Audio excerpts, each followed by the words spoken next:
Na-interview nila ang alien at nagbabala ito sa mga tao. Alright, kamusta mga kaibigan? Welcome sa Arvin Polo TV. Ang video na ito'y ngayon lamang mai-expose sa tagal ng panahon. Ito'y pilit na tinatago pero habang lumilipas ang panahon ay lumalabas talaga ang totoo.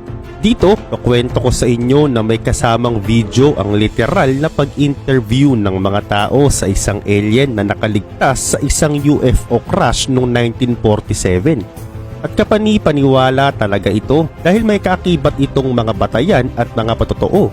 At kayo na ang bahalang humusga kung totoo ba ito. Kaya naman simulan na natin.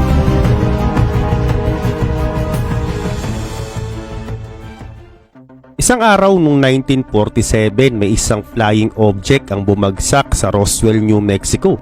At sa kalaunan nakilala ito bilang sa tawag na Roswell Incident. At sa insidenteng ito na imbento o dito nagsimula ang salitang Gray o GREY na nangangahulugang alien o UFO. Kontra dito ang mga US military pati na ang US government.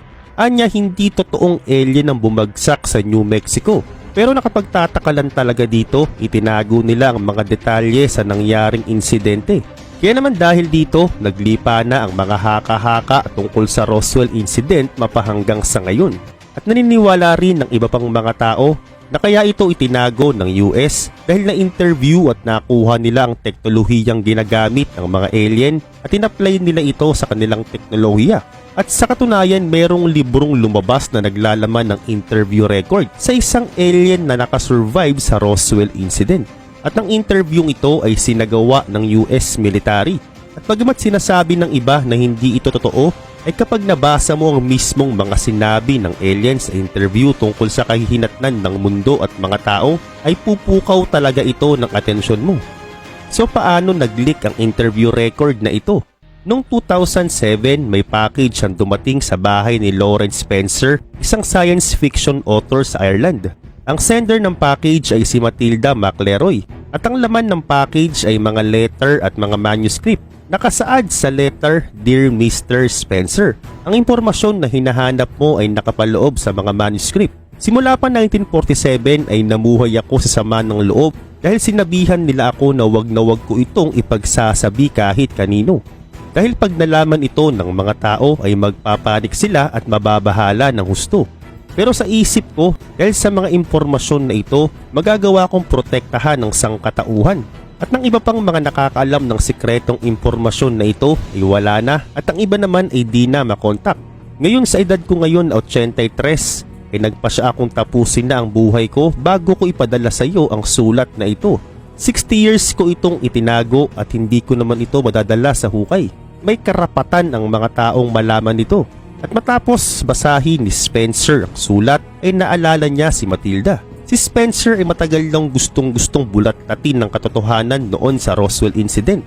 At 10 taon bago dumating ang package sa kanyang bahay, year 1997 ay napatunayan talaga niyang may isang extraterrestrial ang nakaligtas sa Roswell Incident. Kaya naman para suportahan ng kanyang paniniwalang ito ay naghanap siya ng mga taong nakasaksi at mga taong nakausap mismo ng nakaligtas na alien. At hanggang sa nahanap niya nga si Matilda. Pinaliwanag ni Spencer ang kanyang investigasyon kay Matilda. At sinabi ni Matilda na nagtatrabaho nga siya sa Walker Air Force Base sa New Mexico nang naganap ang Roswell Incident. At bukod doon wala nang siniwalat pang impormasyon si Matilda. Kaya naman nagulat siya ng taong 2007 ay nagpadala si Matilda ng sulat sa kanya. Kaya naman ang ginawa niya, hinanap niya ang address at contact number na nakasulat sa package. Tinawagan niya ang numero at landlady ang nakasagot. At ayon sa landlady, si Matilda at ang asawa nito ay namatay ng ilang linggo nang nakakalipas dahil sa euthanasia. Dagdag ko lang ang euthanasia, ito yung mercy killing sa isang pasyente. Mabalik tayo. Dahil dito naunawaan na ni Spencer ang kahulugan kung bakit nga ito ginawa ni Matilda. Ngayon ang manuscript na pinadala sa kanya ay naglalaman ng magkahalong handwritten at printed text gamit ang lumang printer. Ang nilalaman ng manuscript ay panay mga tungkol sa communication record ng pag-uusap ng isang extraterrestrial na nakasurvive at American military sa Roswell Incident. At nang mabasa ito ni Spencer ay gumawa siya ng libro na may pamagat na Alien Interview. At siniwalat niya lahat-lahat dito ang sikretong itinago ni Matilda sa loob ng 60 years. Sinabi ni Spencer na science fiction lang lahat ng ito dahil kapag sinabi niyang totoo ito, ay hindi niya magagawang maipublish ang kanyang libro at hindi na magiging ligtas pa ang kanyang buhay. At ngayon tignan natin ang mga nakasaad sa manuscript. Noong July 4, 1947 may bumagsak na unidentified flying object o UFO sa Roswell. Ang mga militar ay na-recover ang mga wasak na parte ng UFO at matapos nito inanunsyo nila ito sa publiko. Pero ilang araw lang ang makalipas, meron ulit silang na-discover na isa pang wasak na parte ng UFO at may nakita sila ditong labi ng isang biological organism. At dahil dito na-realize ng mga militar na isa itong seryosong usapan. Kaya naman muli silang nagsagawa ng press con at iniba na nga nila ang sinabi nila nung una. Ang sabi nila nung una, ang kanilang nakitang parte ng UFO ay parte lang daw pala ng weather balloon. Kaya naman dahil dito kumalat na naman ang mga haka-haka na may talagang may nakitang labi ng alien. Kaya naman muling nagpa-press con ng militar at sinabi nga nila na ang nakitang parang creatures sa pinagbagsakan ng weather balloon ay isa lang daw manikin. Pero ayon kay Matilda, ang nabalitaan nila na may nakaligtas sa pagbagsak ay agad nila itong tinungo ng mga kasamahan niya sa medical team kung saan siya nabibilang. At pagpunta nga nila sa pinakalokasyon, hindi naman talaga palang gaanong nasira ang flying object. Sa loob ng flying object, mayroong 5 nilalang, ang 4 ay wala ng vital signs at ang isa naman sa kanila ay may malay pa. Nagulat ang team sa kakaibang itsura ng mga ito. Sinubukang kausapin ng medical team ang survivor pero hindi nila maunawaan ang mga sinasabi nito. At ang ineksamin na siya ni Matilda, may bumubulong sa isipan niya. At dito napatunayan niya na nagsasend pala ng mensahe sa utak niya ang nilalang. So ibig sabihin sa pamamagitan ng kamalayan ay nakakapag-send ang life form ng mensahe kay Matilda. At sinasagot din naman ito ni Matilda sa isip niya. At dahil dito nireport ito ni Matilda sa nakakataas sa kanya. Kaya naman sa pagkakataon na ito, inausap siya ng mga superior at binigyan siya ng trabaho bilang translator ng nilalang. Tumaas ng halos 20 times ang sahod niya dahil bilang nurse ng militar, di siya dapat kasali sa ganitong ka-confidential na trabaho. Ngayon nagpatawag din sila ng mga scientists, linguists, mga cryptographers at iba pang mga eksperto para makatulong. At sa basement kung nasaan ang alien, ay binigyan si Matilda ng mga katanungan ng militar na siya namang tinatanong niya sa alien. May taas na 1.2 meters ang alien, may gray na balat, may maliit na paa at katawan. At meron lamang siyang 3 daliri sa kada paa. At ang nakakatakot dito, meron siyang malaking ulo at mata. At ayon sa pagsusuri ng mga sayantipiko, ang mga mata niya ay merong high vision. At instead na literal na ilaw ang nakikita niya, ay may kakayahan siyang makakita ng electromagnetic waves ng wavelengths. Karagdagan pa, ang alien din na ito ay walang mga tenga. May maliit na 2 butas sa may ilong at may tila tahi sa bunganga. At dahil nga dito, naniniwala ang mga siyentipiko na ang alien na ito ay hindi na kailangan pang kumain dahil wala itong reproductive organs. Dinaysek pa ng mga militar ang iba pang mga labi ng alien. At di nila ito nakikitaan ng mga organs at nisky cells sa kanilang katawan. Sa halip may nakita silang parang nervous system.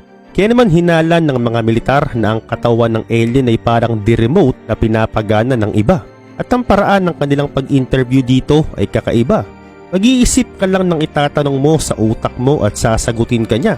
At papasok din sa utak mo ang sagot niya. At dito sinimulan na nga itong tanungin ni Matilda. Ang kanyang unang tanong, ano ang pangalan mo? Sumagot siya, pwede niyo akong tawaging Earl. Tinanong nila kung na-injured ka ba at sumagot nga ito na hindi naman. Sinabi rin ni Earl na hindi niya kailangan ng pagkain, tubig o miski oxygen. Tinanong muli siya, isa ka bang living being? Sumagot si Earl at sinabing hindi ako robot o machine at hindi rin ako tao kagaya ninyo. Isa akong life form na remotely kinokontrol ng isang kamalayan.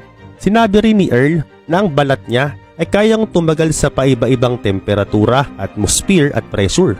At saad pa nga niya, kaya ko ring maka-adapt ng matinding environment sa space at sa iba pang mga planeta. Ngayon nung tanungin naman siya kung saan sila galing, sumagot siya at nagbigay siya ng imahe ng galaxy at word sa utak ng interviewer. Ang word ay the domain. So ibig sabihin ang word na domain ay hindi tumutukoy sa specific na planeta. sa halip sa isang malaking civilization na nabubuhay sa space. At kabilang nga si Earl sa domain civilization. Tinanong ulit siya kung saan siyang planeta nagmula. Estimate ng mga scientifico may layo itong 40 light years mula sa Earth. At saan pa ni Earl, pumunta sila sa Earth dahil kabilang ang Earth sa kanilang nasasakupan. At dagdag pa nga niya, palagi silang nagpupunta sa Earth at sinusunod nila ang kanilang basic rules na protect, observe at no contact habang nasa Earth. Ngayon habang nagtatanong pa si Matilda, ay nagsususpect siya sa kanyang mga militar na baka gawa-gawa lang niya ang mga sagot. Sapagkat ang mga sagot kasi na tinatranslate niya mula kay Earl ay meron lang kukonting detalye at malabo pang unawain. Kaya naman dahil dito ang ilang eksperto, sila na nga ang mismong nagsagawa ng panibagong interview sa susunod na araw. Pero wala silang kakayahang makipag-usap. Kaya naman muli nilang pinabalik si Matilda. At sa ikalawang pagkakataon, si Matilda at si Earl na lang ang nasa loob ng isang kwarto. Nasa labas ang lahat at nag-oobserba lang sa labas ng magic mirror. Pagpasok ni Matilda sa kwarto, sinalubong niya si Earl ng masayang emosyon. Naghanda ang mga militar ng mga katanungan. At isa na nga sa mga tanong nila, paano ka namin makakausap ng diretsyo? At napag-alaman nga nila na hindi nakakasulat si Earl ng mga lengguwahe ng mundo at miski mga simbolo ay di niya rin alam. Ganun pa man muling pinagpatuloy ni Matilda ang interview. Muling nagtanong si Matilda tungkol sa planeta ni Earl. Sinusubukang i-translate ni Matilda ang mga imaheng sinisend sa kanya ni Earl, pero malabo niya itong naitatranslate. Nagtanong ulit sila kung pwede bang aralin ni Earl ang Earth English language. Pumayag naman si Earl, kaya naman dahil dito, nagdala nga sila ng iba't ibang librong pambata na may mga larawan at mga professional textbooks. At dito, mabilis niyang inaral ni Earl ang English language. Tinuruan ni Matilda si Earl ng English 12 hours a day, habang si Earl naman walang pahingang tuloy-tuloy inaaral ang English. At sa ika-15 na araw, nagpadala ng mensahe si Earl kay Matilda na sinasabing, kaya ko nang mag-express ng sasabihin ko sa lengguwaheng English. At ito ang mga sinabi ni Earl. Libong taon na akong may misyon sa Milky Way Galaxy. Ang pinaka-main na gagawin namin ay isaayos sa mga planeta para sa domain civilization. At ang Earth ay nasasakupan namin. Huling binisita ni Earl ang Earth 8,000 years ago. At sa katunayan, bago pa namin pamahalaan ng Earth, ay pinamamahalaan muna ito ng ibang civilization. Sinabi rin ni Earl ang ibang civilization na ito sa English. At ang sabi niya, ito ang The Old Empire. Ang domain at ang Old Empire ay matagal nang naglalaban. Nakuha lang ng domain ng Earth sa Old Empire dahil sa isang gera. Dagdag pa nga niya, ang katawan ko noon na hindi ganito. Ang katawan ko dati ay shell. Ang kanilang consciousness o kaluluwa ay hindi lang sa katawan na bubuhay, kundi pwede rin itong mag-travel sa ibang katawan. Pwede rin maging kagaya ng kaluluwa namin ng kaluluwa ninyong mga tao. Dahil ang laman ng utak ay hindi nawawala, sa halip ang katawan ang nabubulok at nawawala. Ang tanging may iwan lang talaga ay ang kaluluwa at nakapaloob pa rin dito ang kaalaman mo na naiwan mo sa una mong katawan. So ibig sabihin hindi naiiwan sa katawan ng kaalaman mo kundi sumasama ito sa kaluluwa. Dagdag pa nga niya, marami ng mga kaluluwa bago pa ipanganak ang universe. At hindi na ito mawawala. So sa makatuwid ang pagkakaroon ng kaluluwa ay hindi nakadepende kung meron na bang universe o wala. At ang dahilan kung bakit hindi makalaya ang mga kaluluwa ninyong mga tao sa Earth dahil ang Earth ay isang kulungan na ginawa ng Old Empire. Noon nga raw, nagpadala ang Old Empire ng kaluluwa na nakagawa ng seryosong krimen sa Earth at kinulong nila ito sa katawan. At ang kaluluwa na ito ay aalis sa katawan kapag namatay ang katawan. At ang Old Empire ay merong mga device sa Earth na kumukolekta ng mga kaluluwa ng mga namatay at ilalagay nila ito sa panibagong katawan. Nais ng Old Empire na itrap ang mga kaluluwang ito sa Earth habang buhay. Ganun pa man, ang mga device pa na ito ay di lang nagkukulong ng kaluluwa. Sa halip tinatanggal din ito ang memorya ng nakaraan nilang buhay. Pero madalas hindi 100% na naalis ng device ang memorya ng kaluluwa dahil kung minsan meron pang mga naiiwan. Kaya naman ito nagiging dahilan kung bakit maraming mga naiiwan ng mga genius sa kasaysayan. Sa kabilang banda, ang domain civilization ay nais nang sirain ng mga device na ito ng Old Empire. At dahil hindi na nga ito naayos ng Old Empire, ay nakontrol na itong dahan-dahan ng Domain Empire. dahil nga natalo nila ang Old Empire sa gera. At ayon pa sa kanya, ang unang kaluluwang sinend sa Earth ay about 400,000 years ago na. At sa mga panahong ito, ang mga kaluluwang ito ay nakaalala pa sa nakaraan nilang buhay dahil di pa sila totaling nakakulong. At dahil sa mga stock knowledge nila sa nakaraan nilang buhay, ay nakagawa sila ng advanced civilization at ito na nga ang tinatawag na Atlantis at Lemuria civilization. Ngayon kapag namatay muli ang katawan ng kaluluwang dati nang nakaalala sa nakaraan niyang buhay, ay pag nailipat siya sa panibagong katawan ay mawawala na totally ang kanyang alaala. At ang resulta, ang development ng advanced civilization ay bumagal. About 10,000 years ago nagkaroon ng malawakang baha sa Earth at ang mga advanced civilization na naiwan doon ay namatay. Kaya naman ng mga survivor na naiwan ay namuhay sa sinaunang buhay o silang mga primitibo walang kaalam-alam sa kahit anong teknolohiya. So sa makatuwid, ang domain ay nire-rescue ang mga kaluluwa ng mga taong natrap sa Earth ng matagal ng panahon. Ngayon ganun pa man, di basta-basta masisira ng domain ng device ng Old Empire sa Earth. At kung maalala ang sinabi niya, 8,000 years ago pumunta siya sa Earth. Ito ang mga panahon na kasagsagan ng digmaan ng domain at Old Empire. At dahil sa may digmaan na ito, may mga ilang domain ng kaluluwa ang natrap sa Earth. Kaya naman nang huli niyang binisita noong 1947 ng Earth ay hahanapin sana nila ang mga kasamahan nila. Pero nakakalungkot, hindi nga nila ito nakita dahil sa mga device ng Old Empire. At heto pa ang sinabi ni Earl kay Matilda. Isa si Matilda sa mga domain souls na nakakaranas ng lahat ng mga kinuwento ni Earl, so kabilang si Matilda sa domain. At yun nga din ang dahilan kung bakit kayang makipag-usap ni Matilda sa kanya. So nasaan na nga ba ang apat na kasama ni Earl? Ang sabi niya, nang bumagsak ng sinasakyan nila, mabilis na umalis ang kanilang kaluluwa sa katawan. At nang nakita ni Earl si Matilda, ay nagpaiwan siya para sabihin ng lahat ng mga ito. So ibig sabihin hindi niya balak sabihin sa mga tao ang mga nasabi niya. Sa halip talagang gusto niya lang talagang makausap si Matilda. At liban pa nga rito, nagtanong ulit ang mga military tungkol sa vehicles na sinakyan nila. Pero hindi sila sinasagot ni Earl.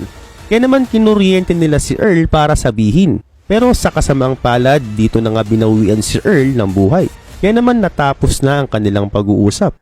At pagkatapos ng kanilang pag-uusap, si Matilda ay sumailalim sa lie detector test. At tinurukan pa siya ng truth serum para magsabi talaga siya ng totoo. At napatunayan ayon sa investigasyon na hindi nagsisinungaling si Matilda. Kaya naman after nito, pinag-resign na lang siya at binayaran siya ng malaki at dumagda siya sa kontrata na hindi niya sasabihin ng lahat-lahat ng mga nakita niyang ito. Ito'y mind-blowing na kwento dahil tumugma lahat ng mga sinalaysay ni Earl sa maraming historical events. Ngayon ikaw, anong say mo dito? Para sa akin kasi, ang author ng librong ito ay patuloy na sinasabi na science fiction lang daw ang mga sinabi niya. Kaya naman dun na lang tayo siguro muna maniwala.